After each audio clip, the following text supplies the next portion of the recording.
എന്തൊക്കെയോ എനിക്ക് പറയാൻ പോലും പറ്റുന്നില്ല. ബ്ലീഡിങ് ഇത്ര ദിവസം എടുത്തിട്ടാണ് അത് നിക്കണേ. ഡോക്ടറിന്റെ വഴക്ക് പറഞ്ഞിട്ട് നിങ്ങൾ മര്യാദയ്ക്ക് ആരാ നിങ്ങൾക്ക് കൊണ്ട് തന്ന് നിങ്ങൾ കൊല്ലാനാണോ കൊണ്ട് തരണം? ഇത്തരത്തിലുള്ള ഇരകൾ എല്ലാ കാലഘട്ടങ്ങളിലും CPM-നെ സംബന്ധിച്ചിടത്തോളം ലഭ്യമാകുന്നുണ്ട്. മാർക്സിസ്റ്റ് പാർട്ടി ഉണ്ടാക്കിയെടുക്കുന്ന ഒരു കെണിയാണ്. UDF കൺവീനർ അടൂർ പ്രകാശിന്റെ വാക്കുകളാണ് ഇത്. UDF കൺവീനർ എന്ന് പറഞ്ഞാൽ ഒരു തെരഞ്ഞെടുപ്പിൽ ആ മുന്നണിയെ ആകെ നയിക്കുന്ന നേതാവാണ്. ആ നേതാവ് തന്നെ ഒരു ബലാത്സംഗ വീടിന് വേണ്ടി വാദിക്കുകയാണ്. എന്തായിരിക്കും കാരണം?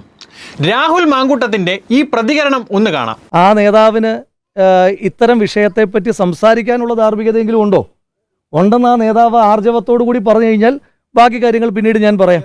ആ നേതാവ് വല്ലാതെ ആർജവമുണ്ടെന്ന് പറഞ്ഞാൽ ആ നേതാവുമായി ബന്ധപ്പെട്ട കാര്യങ്ങൾ ഞാൻ പറയാം. ഇതുവരെ പൊതുസമൂഹത്തിലേക്ക് വന്നിട്ടില്ലാത്ത കാര്യങ്ങൾ ഞാൻ പറയാം. അത് ഭീഷണിയല്ല. അപ്പോൾ അതാണ് കാരണം.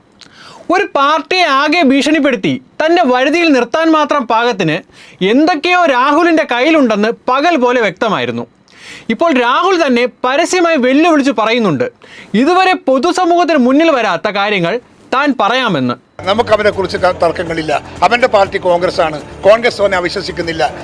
ആര് പറഞ്ഞാലും നമുക്കത് പ്രശ്നമല്ല. വെറുതെ അദ്ദേഹത്തിനെ അപമാനിക്കാൻ വേണ്ടി CPM BJP-ക്കാർ നടത്തുന്ന ഒരു ശ്രമമാണ് ഇതിന്റെ പിറകിൽ. ഞാൻ പറഞ്ഞല്ലോ, ഹൃദയവേദനയോടുകൂടി ആണ് ഒരു സഹപ്രവർത്തകനെതിരായിട്ട് നടപടിയെടുത്തത്.